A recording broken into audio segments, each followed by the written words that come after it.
What's up? Welcome to it. You are tuned into the Hip Hop Galaxy podcast. I am Bushle and I am joined by Silas Beats. Silas. There's a lot that's been going on in the music industry. I know you have a couple of thoughts. There's a lot of so let's start it off. Yeah, man. I think over the past few weeks we've seen some artists stepping forward and talking about how they haven't been paid and that type of thing. It just made me think about just the state of the economy in the industry, the money moving around, and how it's like heavily it's just unregulated, and a lot of people who you would expect to be earning, we make assumptions when you see people, but it tells a quarter of the story, sometimes even less, of what's actually happening behind closed doors. Yeah, but everybody's struggling, bro. Not just even musicians, everyone. It's just musicians putting up that facade as if they're doing well. I think you're referring to Ndaba Yasiktupai. I am referring to that. Yeah, I'm referring to that. I think also, I'm just thinking now, maybe it's because people are just fed up. Fed up with what? Because artists and producers and everyone in the music industry, they've just been earning very little long before. It's not a case of the pandemic hit. This was a problem prior to the pandemic. For real? Yes. These are stories that I would hear and I'd be like, are you doing things correctly? Is this just an isolated case? But let's look at the business of being a musician, right? The three main revenue streams, right, is royalties, being a live performer, and then obviously the sponsorships, right? Royalties, we know, can pay if you're a really popping artist. Sponsorships, few and far between, depends on the campaign, depends also on your popularity. Live performances is really fast money, and it's like a service-based endeavor. So if you look at it, there's not really that much money in music anyway. No, that's not true. Really? No, I don't believe that. I believe, okay, first of all, you said the three main. Yeah. One of them is already, we can discount, because most people Which one is that one? Royalties. Because people aren't earning their royalties. They'll talk about publishing, they'll talk about a little bit of this. Yeah. Over the past few months working in my admin company, I've realized that people have no idea. They just throw words out there and they kind of just like, it's a royalty, is a royalty. Even in that conversation we were with talking the about, I was like, mechanical royalties, exactly. No one made the royalties, distinction. There's so many different types, and people are kind of just like, it should be. Some people are under the impression that they should be earning their royalties as a salary. Why is Samuel not paying me this month? If you understood how the structure works, you wouldn't be asking. So do you think artists are not earning money because they don't know? I think they don't know, and they're also all running down for the same stream. So the second thing I was going to say is that you've got those three. I think those are the three most popular streams of revenue. Yeah. You've got other services outside of just your general performance. For someone like me who's here, extra services that can bring in revenue, and now I'm going to take it granular now, because I feel like if you're earning nothing, let's not talk about earning hundreds of thousands. Let's talk about getting by. But let's talk about singers and rappers, because I know you're going to talk about producers. Okay. As an artist, you still have, I know many artists that have supplementary skills. They play an instrument. They don't mind being a vocal coach.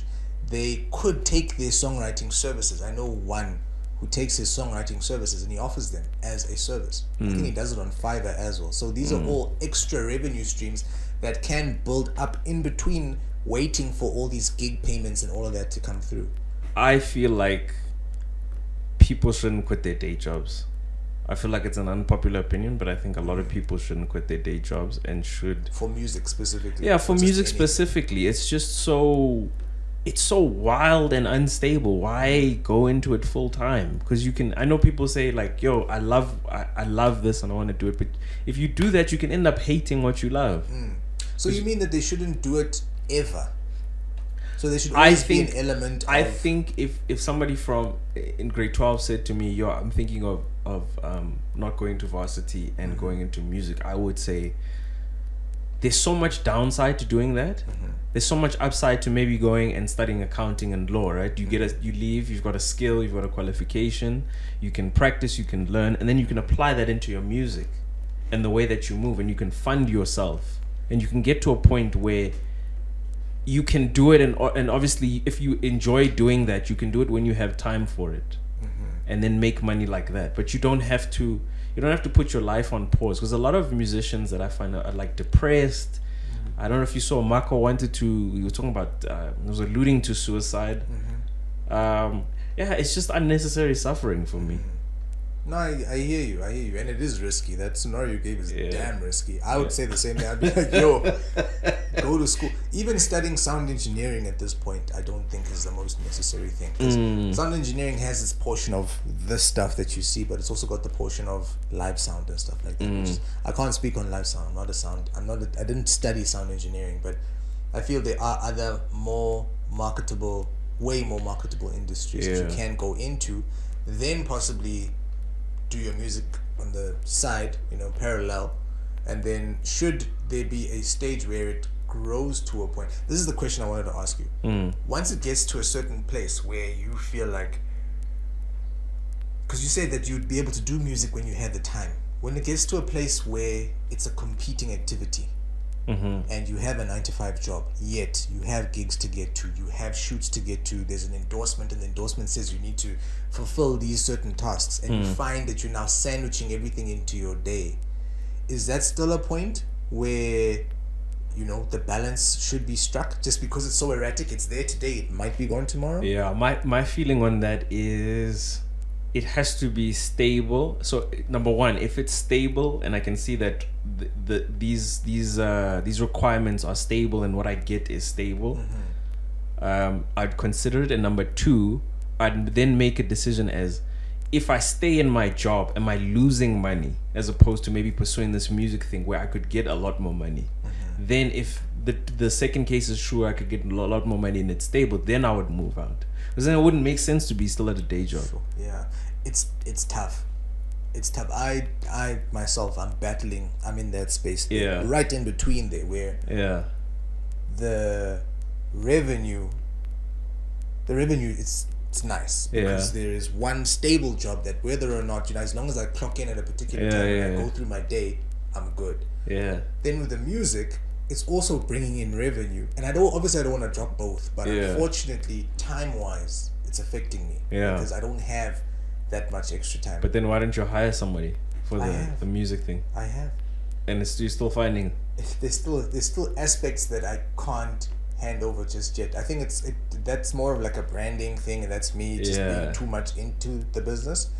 And possibly not having found a person to then come in and handle those things. Who knows? I might just need a PA that might actually just sort everything out. That's probably it. So there might be little things within the business that I can tweak that will free up more of my time. But I'm still in a place now where I'm like, yo, if I balance the two, am I going to, burn out? Am I going to still like them both? Am I going to end up resenting them both? So I'm sitting in a situation here where I've got a few choices. I can either continue with this balancing game and try and find ways to manage the heavy loads when they come, or I can choose one and say that this music thing is going to be more of a hobby, and when it makes money, it makes money. Or, which is the most risky option, shift over to the music. There's another option I just thought of, and that might be then to create not a passive, an income stream that sort of runs parallel, that can handle what it is that I'd be earning from my 9-to-5. And then from there be able to, because at the moment I think you're talking about security, right? So if you can create that security in any which way, even if it isn't through music, maybe there's a property, maybe there's a specific thing that you do that generates money for you, that you can do that, and then at the same time you can then go pursue your music. But ultimately for me, it's, I want time, and music is an end to get there. So if I was in your situation, right, this is just me, I wouldn't necessarily go to work in the business. I would hire somebody, and then I would work on the business, and then I would try and make extra time. So I would get money, and then if I have enough money, I wouldn't go and try and make more money. I'd get to a level where there's a certain amount I need to live, and then I'd go pursue whatever I want to go pursue in my free time, whatever. And then at that point, would you still work your 9 to No, 5? then I wouldn't. There would be no need for me to work. I mean, remember 9 to 5. All we're doing is we're trading our time for some unenjoyable task. We'd In rather most be. cases, You ask yeah. people like, "Yo, on the weekend, what did you do?" They don't speak about work, bro. They spoke. I went hiking. I went doing that. That's all. That's all we want, bro. We just want time to go do what we love. You know what I'm saying? So, I mean, if it was popping there, that my first thought would be like, how do I outsource this thing so that it still makes so that the extra person can make me more money that would compensate for what I'm paying them. But that's just maybe how I think. A lot of people say, hey man, you're wasting money, rather do it yourself and whatever. But yeah, that's just how I view it, because my ultimate end game is I want more time. Okay, so the ultimate thing is more time. I obviously need money to buy that. Yes, yeah. That's the thing. No, I don't know. How do you think about it? Is your ultimate end game you love the music and you just want to work in it and that's what you want to do forever? I'll tell you, I thought that's what it was. Yeah. When I stopped working the last time in 2017, my thought was, I just had the sentence in my head. I just want to wake up and make beats. That's all I want to do. Yeah. And then when I stopped working, I woke up and I made beats, and I realized that this is not this isn't gonna make me the money that I need. Yeah. I need to actually dive into it. No, but wait, was it enjoyable though? It was damn enjoyable. The beat making aspect of it was damn Yeah, enjoyable. okay. But it's not like I ran away from problematic work. It doesn't matter where you go. Yeah. There was someone who was talking about it. They were, what did they say? I think they were a fighter or something, and they were like, "Yeah, man, I really love fighting," or whatever activity it was. Yeah. But people don't understand that it's not that. It was a DJ. It was Diplo. Yeah, it's Diplo. Yeah. Yeah, he was talking about how he was talking to his kid. You know, the kid. I think the kid wants to DJ or something along those lines, and he was saying that the child needs to understand that those few hours that end up getting posted onto social media, where they're in front of a massive crowd, that's like 2 or 3 hours. Yeah. In a week, Yeah. right? But then throughout all of that, there's going to press releases, there's doing interviews, there's doing all of this other stuff that he doesn't enjoy. And then that led him on to his daily routine, which you can get into a bit later. But yeah, dude, I don't know. I think it's changed for me now. Going back to your question, I think it's changed for me now, in that it's not a thing where I want to go and do music full time. I kind of want to build a machine, like a business that then does a similar thing, that then affords me more time to do the things that I ultimately want to do, which is obviously not clocking in or sitting in traffic trying to get to the place where you need to clock in and be there the whole day. I think for me, I don't know, maybe for me and most people, we want choice, bro. That's if I want to go and make beats, like, okay, cool, I want to go make beats. I don't want to be like, Even if fuck, you're- I need to go make beats. Yeah. No, fuck. Even if you're trashing it. But Yeah. I had moments where, even now, I still have moments where it's both. I've got moments where it's like, shit, so-and-so asked me for a beat, and I'll have the same response that you had if I don't like the beat. But if I know that it's paying me a massive amount of money, I'll go through with it. Right? I'll go through the pain of doing it. Yeah. But I do have days of catharsis, days where I sit here and I'm like, yo, this next beat I'm making, it's not for anybody. The next hour and a half, 2 hours of creation are for me. Okay. So I'm doing the very same task, but now it's changed from being income generating to therapeutic. So for me, the ultimate goal would be to have more jobs where, more beat making jobs where I'm making beats where I'm being paid to do the therapeutic type of beats, if that makes sense. So that's distinguished. Why? I want to ask you a question. Why? I keep on. So I'm part of a group. You started the group. I'm part of a group of producers. I wanted to ask you, why do you guys run away from becoming artists and like DJs and stuff like that? Well, like DJs. Why do you guys run away from it? Okay, firstly, I think it's in our nature. It's definitely within our nature. Unknowingly, I brought together a huge group of introverts, but like hectically introverted humans. Because when we have meetups, and you've been to some of those meetups, even the conversation sometimes I'm like, damn, why doesn't it feel like, why we're not loose here? These people are not used to being outside and being around people. That's the first real answer I can give you as to why we don't want to be artists. But a lot of us are artists. It's funny. A lot of the more vocal ones in that group are artists. In fact, now, besides me, No, they're very few, man. They're actually very few of the vocal ones that aren't artists. They just don't tell you that they. I've heard all of their music. Some of No, it's but good, is some it of them? Is it them rapping or bringing people along? singing and rapping? Oh, I know really? some that sing and rap. Really? They're in there, bro. They're in there. There's a lot of them there, but I just feel like, because parallel to that group, I made another group with just artists. in Yeah. it. And that group was very different. Yeah. That group was full of the ego came to the front. You know, they were very much like, yo, I've got this thing. You know, I'm pushing this thing. I want to show you people what I'm doing. You know, it was very self-centered. Yeah, it was a very different group of people. Yeah. And I just felt like, I don't want to deal with this. So I left the group. I left it to its own device. I'm sure people started posting links and doing all sorts of nonsense. But with the producer group, they were, I don't know, man. I don't know. There's so many differences, man. What do you mean? Firstly, they're less unruly. So we've got simple rules in that group. Don't post links. Don't do this. Just do it. Guys, we're here to share information. And people follow those rules. Yeah. Once in a while, someone comes in and they think they're being smart, they get kicked out. They think that we're bluffing and we kick them out. I'm happy to do that. But more in that other group, it was on a daily basis. Someone would try Somebody their was luck. trying to push the boundaries. Of Yeah. And I'm like, nice, but no. And then I'll delete them. And I got to a point where I'm like, this is, sure you're hustling and sure they're justified in what they're doing. That's the other thing. I find sometimes that in terms of reasoning through things, the reasoning is very self-centered. What am I going to get in the short term? Let me send my link out there and see. Maybe I'll get 3 extra listens, which in the long term means nothing. So, yeah, dude. With the producers, they're a little bit more organized. They're a lot more organized. They're a lot more, I'd say a lot more nerdy as well. We mess with gear. Like, that's our conversation. Found them to be more supportive as well.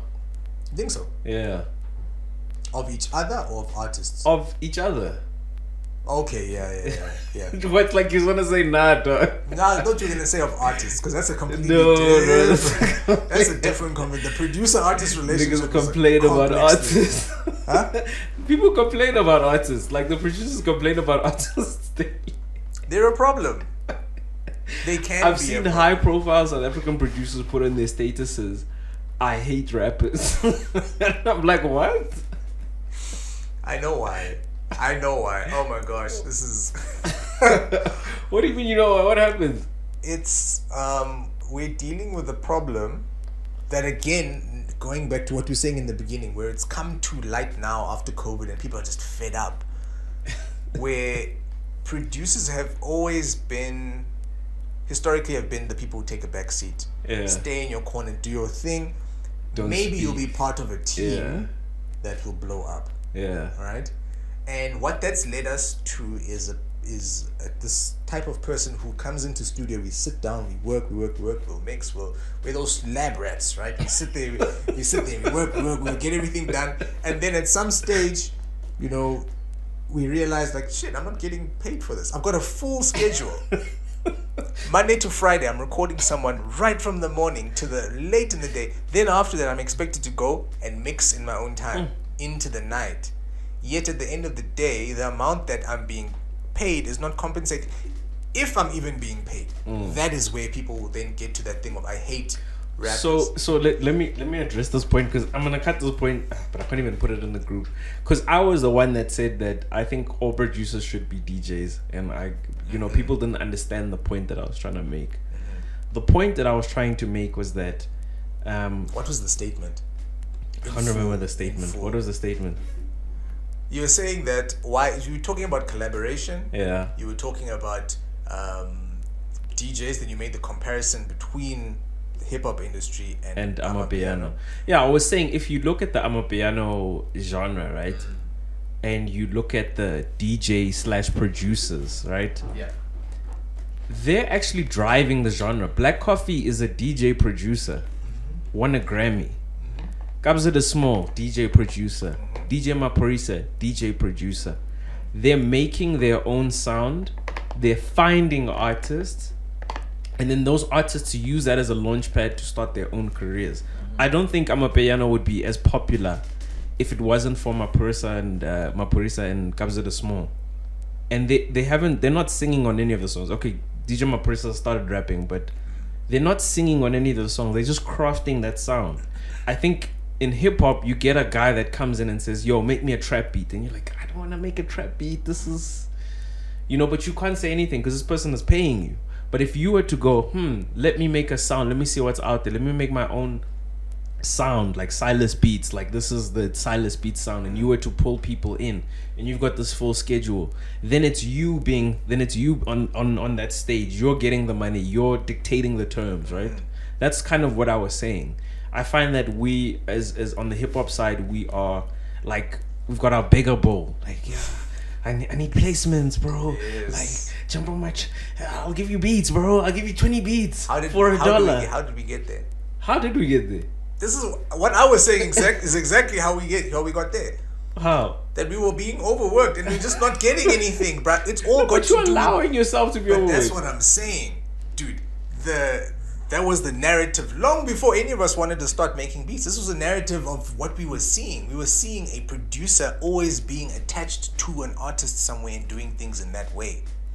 And we I don't believe we have to become DJs. We can still drive the conversation. Why I'm saying we become DJs is because when you become a DJ, there's a live performance element, and you can it's just fund a live performance. Yes, Okay, you can fund, because DJ Mapresa said, I like making music, right? But it takes long. Like that lead time for your music to pop and whatever takes long to see that money. DJing is dope because I can make money now. I can take that money, I can put it in here. That's what I was saying in terms of producers may be like, I don't want to be an artist because I have to deal with marketing now. I have to deal with this and whatever. But if you're a DJ, and DJing, have you tried to DJ? I haven't. If you can produce, DJing is simple. It's literally taking BPMs and making sure that they match on time. I don't like performing though. I have a problem with performing. You have a problem with What do you mean? Performing live in any shape or form. What? Why? I don't know, man. The nice thing about being a producer is that I do all my stuff in my own space, in my own time, and I can make mistakes and I'm calm. When I'm performing, there's the element of mistakes. And I don't like mistakes. Really? Yeah, I don't. It might actually come from. Do you have a problem with public speaking as well? I used to have a major issue with public speaking. Really? Yeah. I used to stutter hectically. Yeah, no, it was bad, dude. It was that, and also I spent a lot of time playing in different orchestras. Yeah. And that was all about live performance. Yeah. Oh shit. Yeah. Because we're making all the music. There's no drums. We can't hide behind anything. You are a third violin. You're the fourth violin. They can, if someone is close enough, they'll be like, "Dang, that person there." So I've always had an issue with getting in front of people and, perform your skill. When I'm here, I don't have to do that. I can make my mistakes. I can do whatever it is. That's a personal issue. Yeah. And I think a lot of people who are producers, ones in that group as well, also have that similar thing where they don't want to be out there in front of the person doing Oh, so they don't want to be in front. That's why I don't believe I might be a decent DJ, who knows, and I might be able to move a crowd, but me being here and running a studio like this generates me my income. I just think people that have tried this model in this country haven't done it. It takes a while. It takes a while to. Because how long did it take you to get here? Long, bro. Exactly. How long is it going to take someone to DJ? And onto your point, if you don't want to perform, there's a producer, Kindly Nash, who produced for Lucas Raps, and they're like, "Oh yeah, you've got DJing gigs." It's like, dude, I don't know how to DJ. I just take a mix, I mix my stuff, I put it onto a USB, I put it in, and I pretend to be DJing. Oh, he openly says that. Yes. Okay. Well, good for him then. I mean, again, but I feel like also with performances, because I was looking at, who did I see? It was a video. I stumbled upon a video of Uncle Waffles.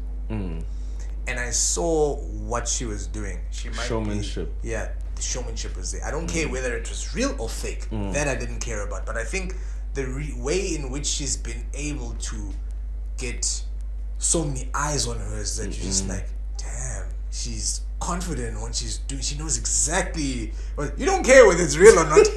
Everything is perfect about the appearance. It's literally showmanship. Dude. Exactly. I don't believe that I would thrive in that environment, and I feel like you get to a place also where you're kind of just like, do I feel good in this? Yeah. And I think that would irk me at some point. Where I'm like, yo, man, I know it's nice, it's bringing me a shit ton of money, but I don't really enjoy it. Oh, okay. That's fair. I mean, I also don't really want to be rolling around at like 10 p.m. at night, 11, 12. Yeah, that's fair. I don't want to be doing that. It's an option. And on that point, like when I started DJing, I was like, oh, this thing is going to be hard. Because you see people doing this. Yeah. You see people, then when you learn to DJ, you're like, so these motherfuckers are lying. Because there's none of this. Yeah. It's just all showmanship. I'm like, actually, anybody could do. It's like literally like I could take my aux cable and put it in. And then you just mess about once in a while. As long as you can understand, there'll be 2 or 3 of those people in the crowd who'll be like, "Oh, this person is not doing anything." But who are they to the crowd? What are they gonna the crowd say? Is Everybody's noise. drunk. Yeah, like man, you're messing around with the vibe. You're not gonna say it there. Okay, so for you, it's more the live element and whatever. But my message was basically like, I hate seeing producers like Big and Grovel for like placements. It's not the only way. Like that's what pisses me off. So had you said it like that, I think it may have landed better. Because in the group, what happened? People were like, "Hey, man, what are you talking about? You're forcing us to be DJs now." Yes, and I think people also want to stay. They want that thing. They want to be a music producer. You're giving them a nice option in saying what you're saying, but they don't want it. The reason why I disagreed with it is because although it's true and although you might find traction with that, you can find traction with it. But we could go start a cement company tomorrow that could make us millions. We can find traction through options. We'll eventually stumble upon something that's going to work for us, right? And I feel like for them, they are pushing a thing that hasn't really popped off here yet. You know, who's pushing a thing that hasn't popped off? These music producers, those ones that you were talking to. Let me explain. So in the States, you've got people like your Curtis Kings and your people who aren't known mainstream. Yeah. I think even Kato was on that level until his TikTok situation blew up. Yeah. These guys weren't the most mainstream, and there were a lot of them. A lot of them that we looked up to and like, man, and they had grinded out a situation like this, or one where they'd gotten a beat store, e-commerce, ClickFunnels with Legion and them, where they had set up a system that was generating a lot of money for music producers. And it was so different to the typical go find an artist, because some of us don't care to. Yeah. So looking at that, and for me, Legion, Gabe from Legion Beats, inspired me, because I was like, there's another way. There's another way, but it's like so different. It's ClickFunnels, and it's like using analytics and funnels and working that way. Then you have people like DJ Plane One, who never moved away from his sound. He'll never throw in random 808s just for the sake of the sound at the time. He still had his very much like Justice League, very like authentic sounding 70s instruments. Yes, those instruments that you can hear that he's done that. And you've got people like Curtis King, who took the education route and created courses and did that type of thing. And that all showed me that I don't need to have the artist that I mean, because I had done a lot of that. And the problem with doing that is that I can sit with one artist, give them 10 beats. They're not going to use all of them, right? Then I'll send some to the second one. They won't use all of them, but I'm still making more, so I'll send some to the third one. Now I end up in a space where I'm sitting with anywhere between 5 and 10 artists that I've been sending beats out to. We've been talking, we've been liaising, and they've been creating music. Let's say there's 5 of them. Out of those 5, 2 don't do music anymore. They've just stopped, right? Mind you, I've given them these beats for free. I've given them studio time for free. Of these 3, 2 of them have a budget.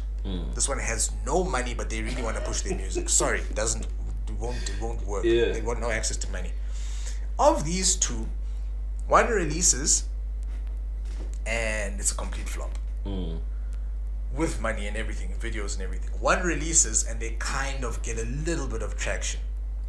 And you can literally multiply that by 10, and that's basically what we have. I had a lot of music, and I still have a lot of music sitting here, and just the numbers game. Before we even talk about is it gonna make money, there's a whole numbers game around, is this even gonna make it out? So that's why I feel like some people are justified in saying, damn, I'm tired. I'm tired of working with, because over and above that, they're working out of a bad sample base.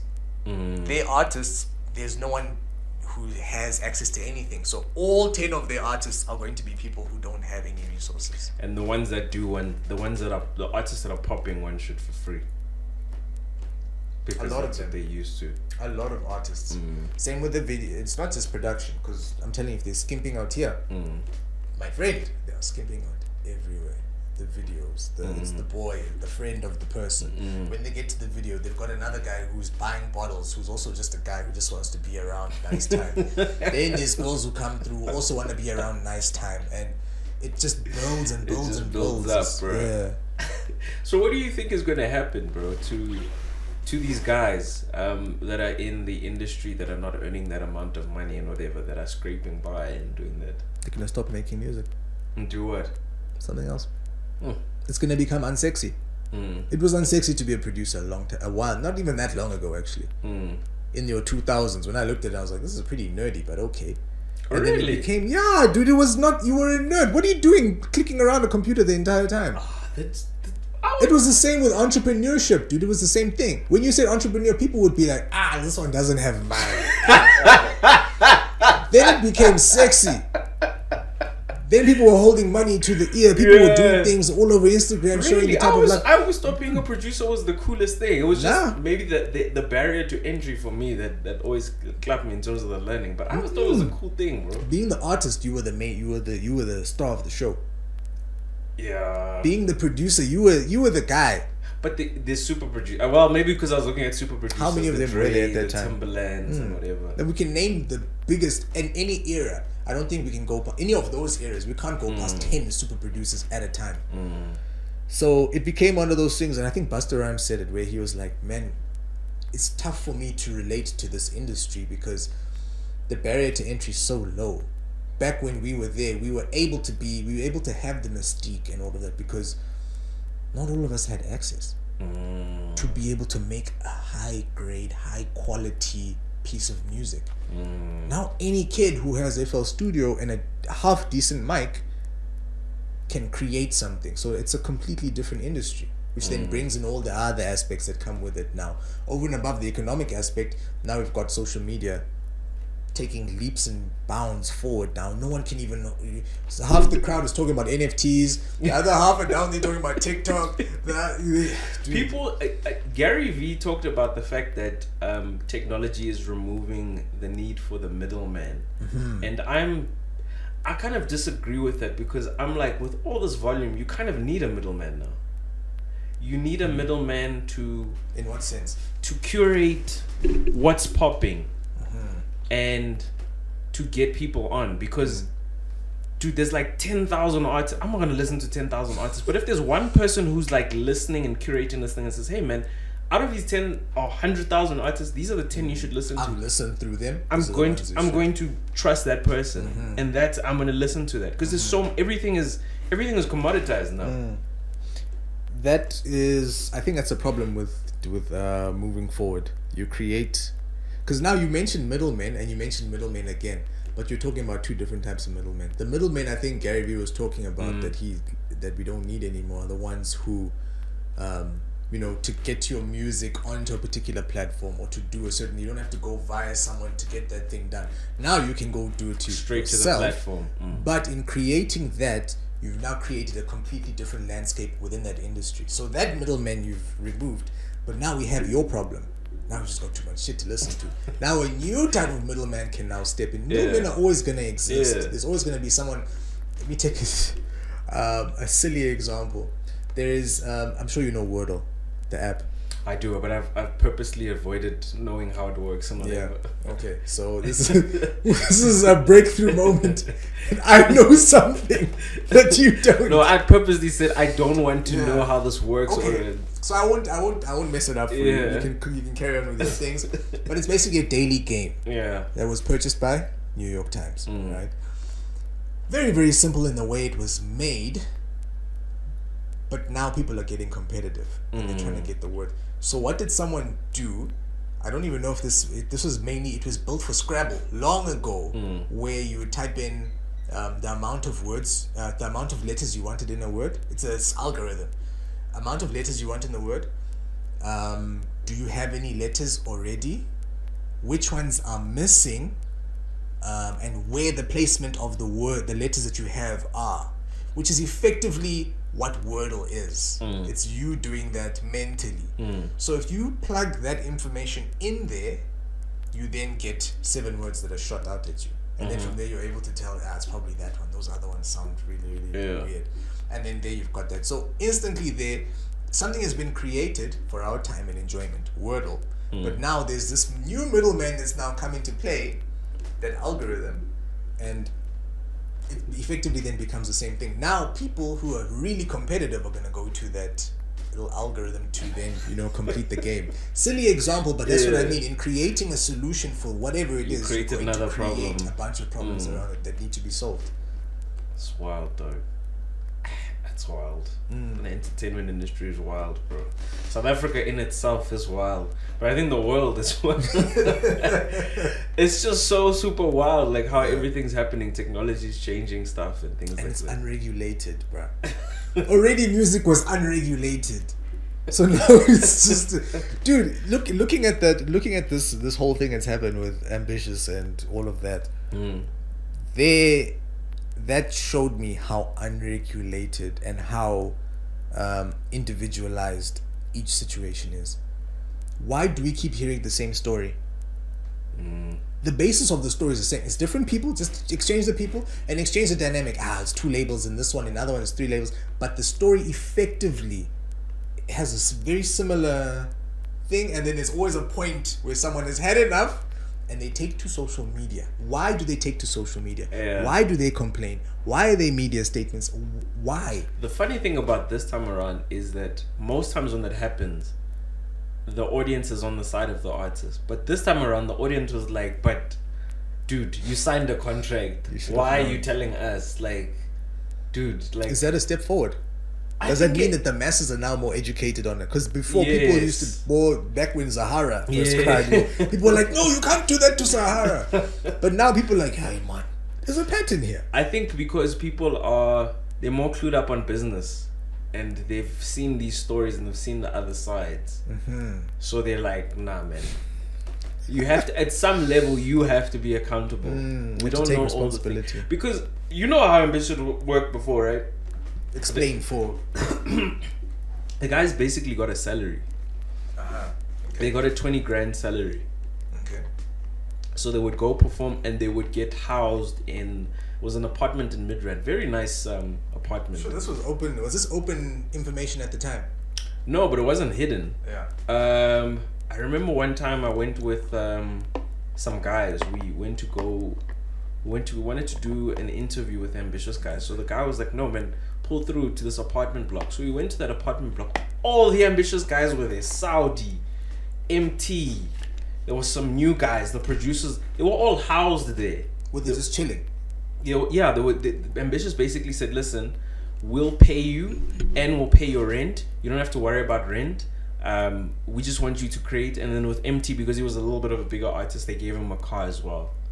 Now, it was all good until they started gigging, and then they started to see shit. And 100 grand here, 100 grand here. I've earned 500 grand. Yo, I need to get paid more. So I was like, okay, but that's work as well. Like, I'm employed and I bring in money for the company, but I can't just wake up and be like, yo, I need more money. Yeah, because I mean, the company needs to make a profit on me, number one, for me to be a worthwhile investment. So I think that's where it went wrong. Because there was a guy that I know that explained MT's story to me before he got signed to Ambitious. It was bad, bro. That guy was down bad. Oh, before Ambitious. I think he was like delivering food and whatever, and he stayed at Maraza's house on like a mattress and stuff like that. And he was basically helping him. That's why there's a little bit of beef when MT made it.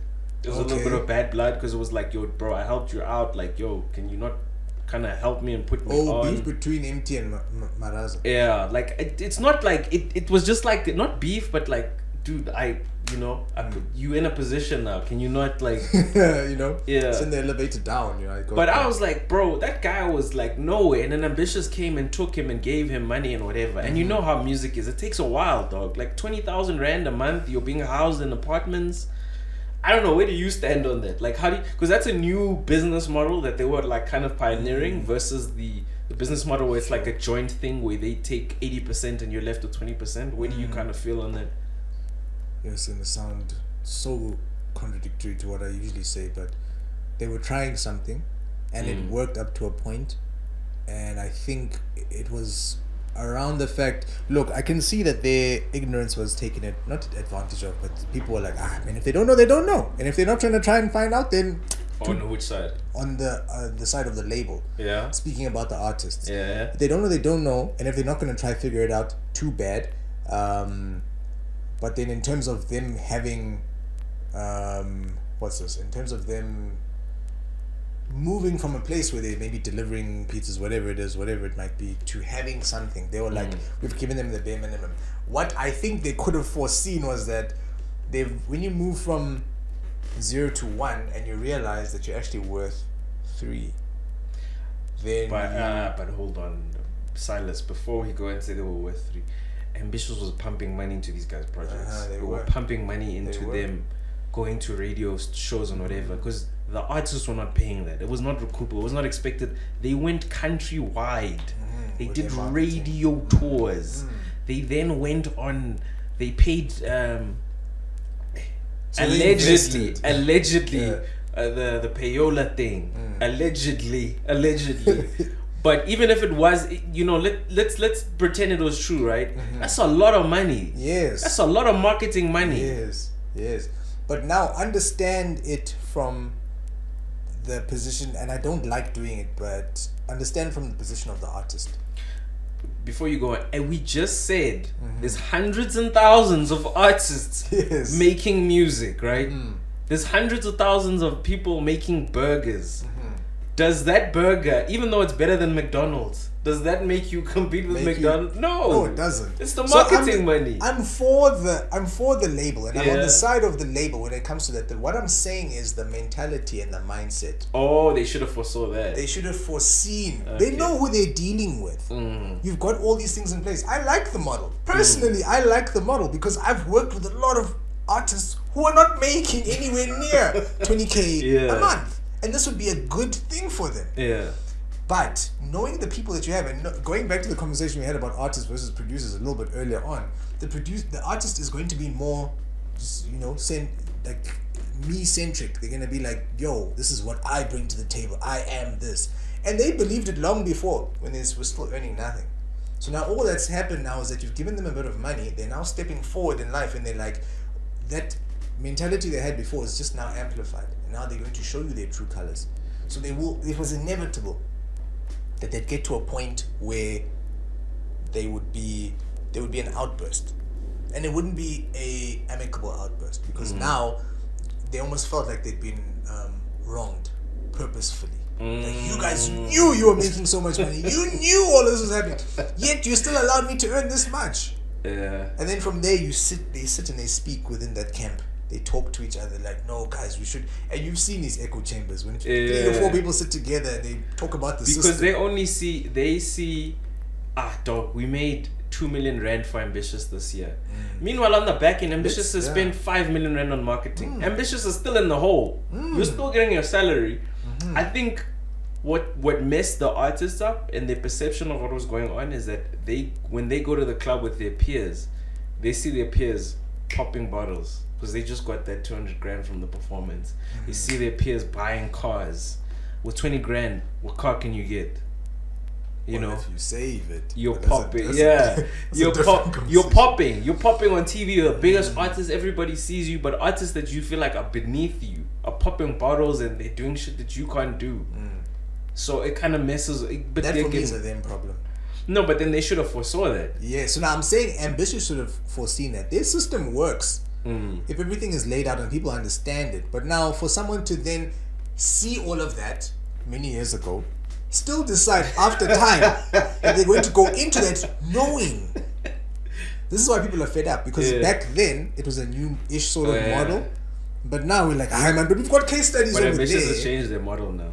Have they? They've gone back to the traditional model, which I think is a step backwards. I think so too. I think what I would have, if I was ambitious before, I would have had like maybe like a credit budget or some sort of metric where if an artist achieves a certain amount of sales or something like that, or stature, we increase the salary. Okay, so there's a form of incentivization. It feels less like a job. Well, it's still a job. It's still a job, but I give you the security. Yeah. You get the sense of accomplishment and progression, and then maybe if you want to ball out, we can charge you to the credit card. We can write it off as a marketing or some type of expense or something. But yeah, I mean, they couldn't have foresaw that. I guess they couldn't have, because the guy's, I think he's a businessman. He has a passion for music, but yeah, he understood it for easy. Understanding the music industry is not tough. If you sit down for long enough and you have the mindset to understanding it and creating a model like that is not difficult. But I think we can just say that it really is down to the caliber of person that you are going to be very very hungry, very very driven, very very dogged in the way, in their thing that they've created. They believe in this product and it's theirs, you know, and those are all great traits to have, but they also have their drawbacks, their downsides, and they're emotional people.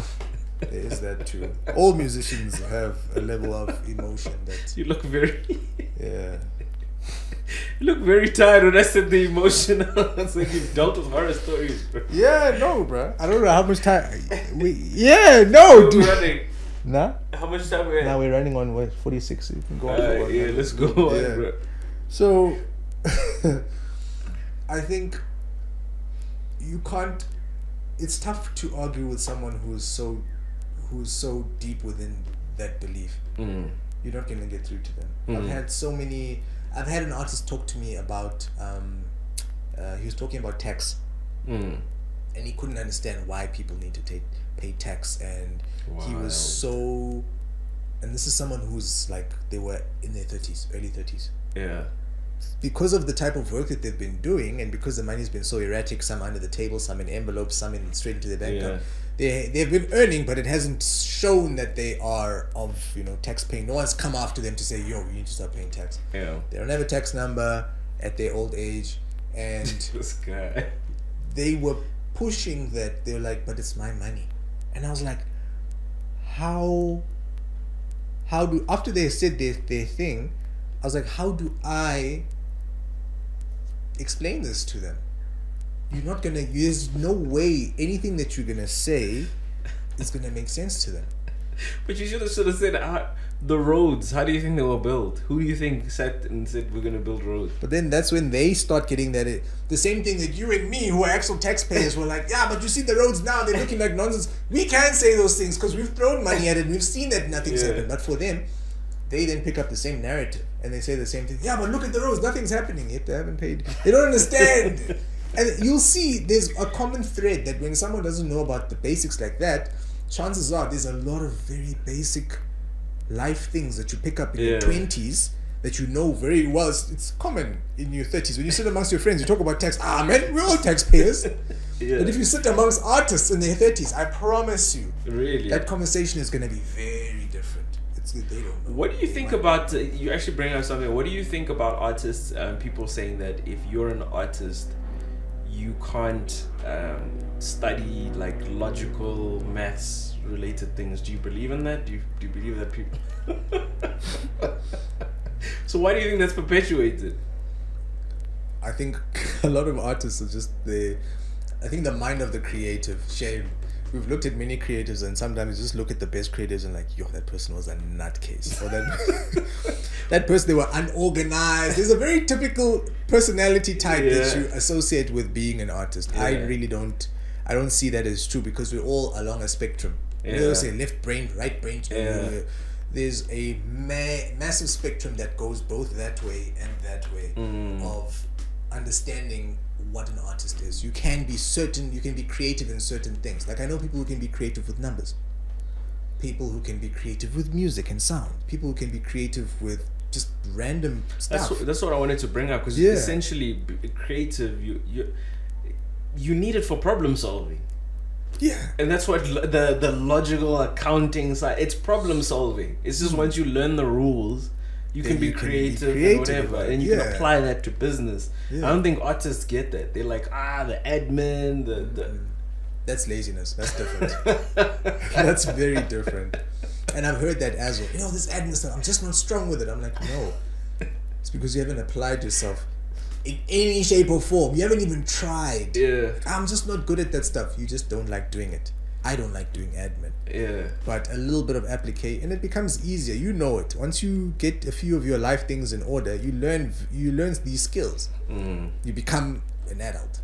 And I think that's where that thing of looking at a creative, you're like, yo, this person doesn't have their shit in order.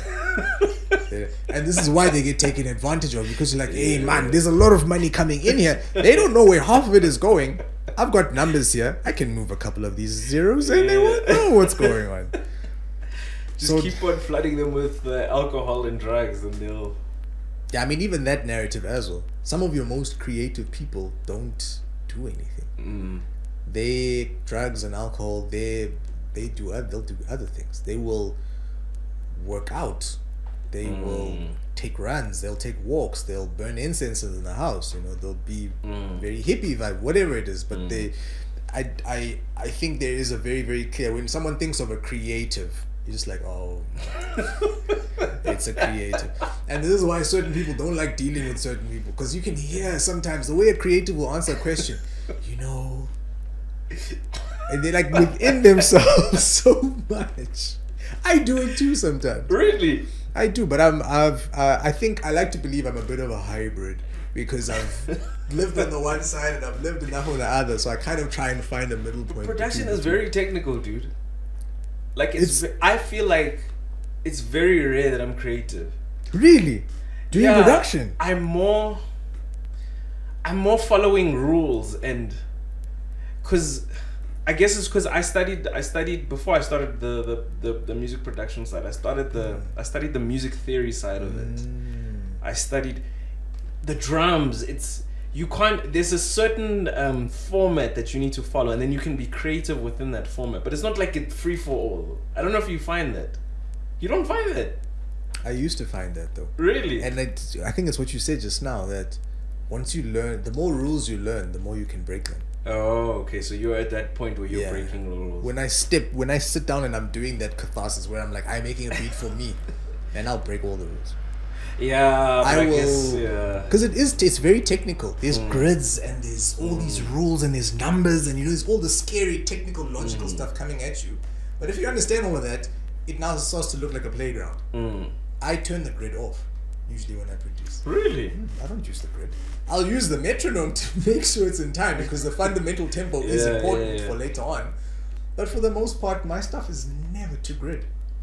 Wow. Never to grid. When I'm playing things out, I will literally, as I'm making a beat, sometimes it looks like I'm making happy accidents as I move along. It's because I'm thinking very quickly through this stuff, but it's because I know all the rules and I already know. It gives me foresight. It gives you much better foresight. So as I play a sound, I already know the 6 things that I can do to it. When a sample comes in, someone like a Just Blaze will hear a sample and he's already got, I think I've got 6 ways to cut a sample. Me personally, I can only imagine a Just Blaze or Primo or whoever it is has. But that came from a long time of following the rules, learning the rules.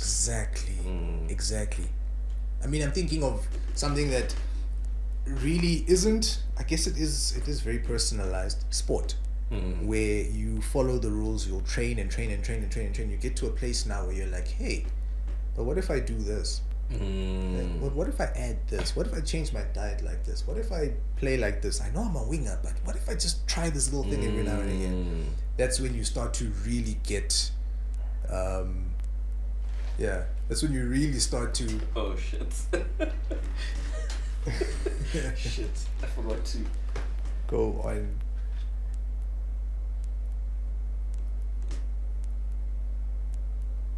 It was still running. Is it still recording? It didn't stop. Yeah, it's still recording. It didn't stop. Okay, cool. That means it'll just chop. Oh man. What was your thought? No, I was just saying that you learn the rules and then from there you can break the rules. Like Pep, play without a striker. I mean, come on.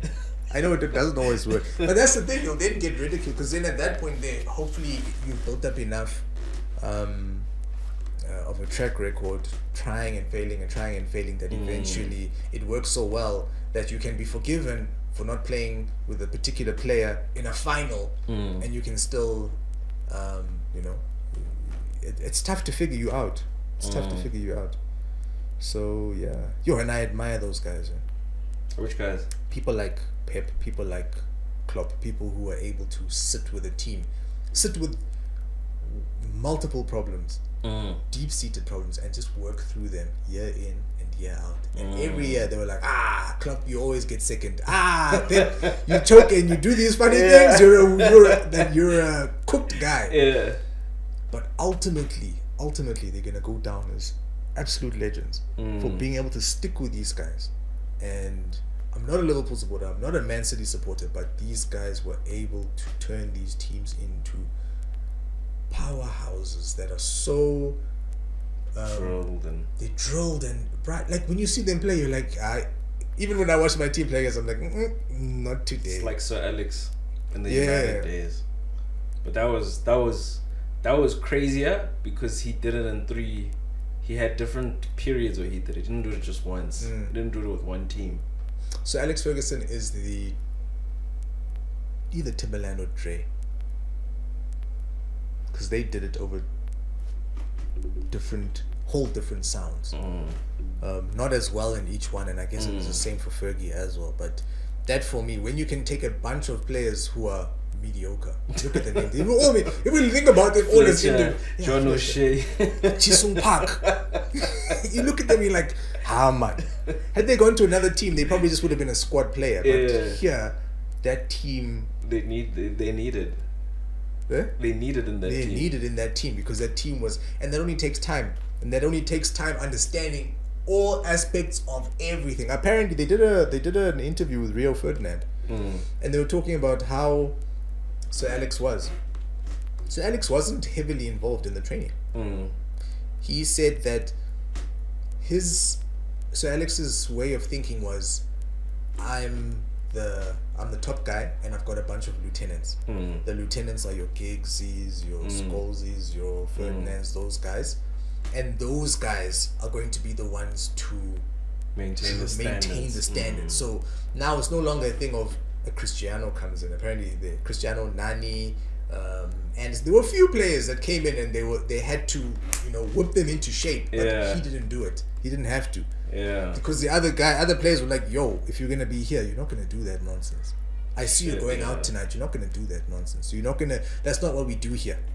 And there you're sort of drilled in. And apparently he would sit there, he'd bet on the horses. He made that joke. He's like, we'd be there training, he'd be there in the beginning, he'd greet us, do whatever it is and say whatever the focus needs to be. If there's something specific he needs us to do, he would do that. But for the most part, he was just over there, just moving around, talking to his people and just, But that doesn't come from, you see, again there, you think following the rules that you need to be there, like, I'm there with the players. Yet he was able to win all of those titles. So he knew all the rules, he just knew how to tweak and... Shit, that's crazy, dude. Yeah, dude. Hey, Sir Alex. But the other thing about that is we then need to talk about being that good. I'm trying to slowly relate it back to music, but I'm thinking about being that good. The demise or the fall or the crash at the end of the day it can be catastrophic if it's not managed well. Yaya Toure sat after a Manchester City game and said, I'm worried for Manchester City. And all the other panelists were like, yo, your team just won. It was a big game that they just played. And they won convincingly. It's like, I'm watching what's happening at Man United. They had strength at the helm. So much strength, so much legacy, so much, all of this stuff, tradition and theatre of dreams. There was a whole this thing around Manchester United, and when you removed that one thing, you thought that him coming back and being on the board or whatever it was going to maintain that. But saw one thing fall, another thing fall. Things just started to fall, and now they're sitting in a place where it's not nice. It's not nice to be where you were. Say talking whatever it was you were back then, being where you are now. What so do you think was like, that? yo, he was saying, I think I've got a similar thing to him, but he was saying the planning, the succession planning wasn't good enough. Even though they thought that they were going to ride the culture, ride it out. And he said there's only one place that can ride the culture, only one club in the world that can ride the culture out, and that's Bayern Munich. Doesn't matter who you are, where you come from, doesn't matter what you do, you will go in there and you will play like Bayern Munich. Your team will play like Bayern Munich. Do you not think as well that the culture at Man United was not formalized in terms of the way that they play? Because Barca have a way they play, Ajax have a way they play, but more importantly, they have a way that they coach. Ajax has a way that they coach. Man United, what is their way of coaching? What is their way of scouting? What is their way of bringing through players that have played before and coaching them through the system? What are the scouts looking at? We always hear this, what is a Man United player? How do you build that from a 14-year-old into a Man United player? That is how do you build a coach into a Man United coach? That's the difference that I think, is that it's not institutionalized. Because if Pep leaves, they're fucked. Basically, that's what I'm saying. Because the greatness leaves with the person. All of those things. This is government. This is how government works as well. Yes, exactly. I sat there with someone as well, and they were like, "Yo, do you know how to do this?" And I was like, "No, actually, I don't." But it's because in government, it's very common for you to not document the extra things that you do. If I'm using, there's certain tasks that I have to complete. I've fumbled my way around them, and I've found my own way of doing it. Yeah. And some parts of the way are because I know someone, I've got to connect somewhere. Some parts of it are me using my own resources. Other parts are me just using my own soft skills and being able to do things in a certain way. So that's very individualized. How do I document that for the next person? It's tough because they're going to come with their own set of ways of doing it. And that's how most things happen in government.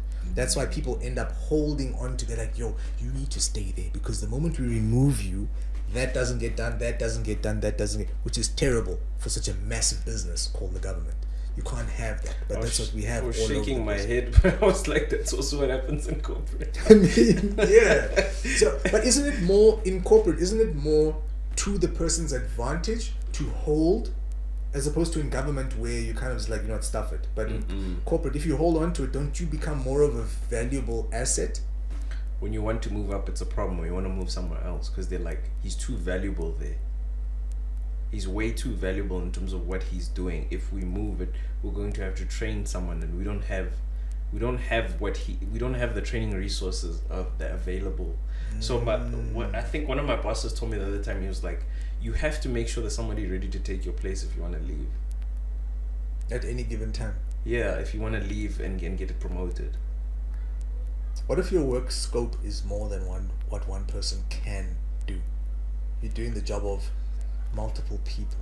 You still have to have somebody ready. Or can you have multiple people ready to just take on those various parts of your work? That's what a good manager should do. As a good manager, you should put yourself out of a job. That's when you know you can leave and go out. Or just leave. Yeah. Or just leave. Or just leave. Yeah. That is actually so true.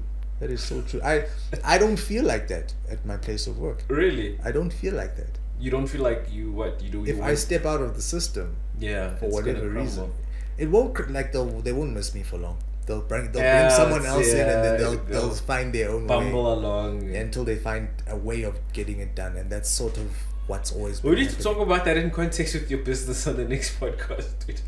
What do you mean? In terms of your processes or whatever, because eventually you're gonna get into that, like hiring people. And that's where I am at the moment. Creating the SOPs and trying to make things streamlined. It's tough. It's difficult because it's all up here. Exactly. Next to Alex's silence. Yeah, man. Hey, man. That was the HiphOp Galaxy podcast.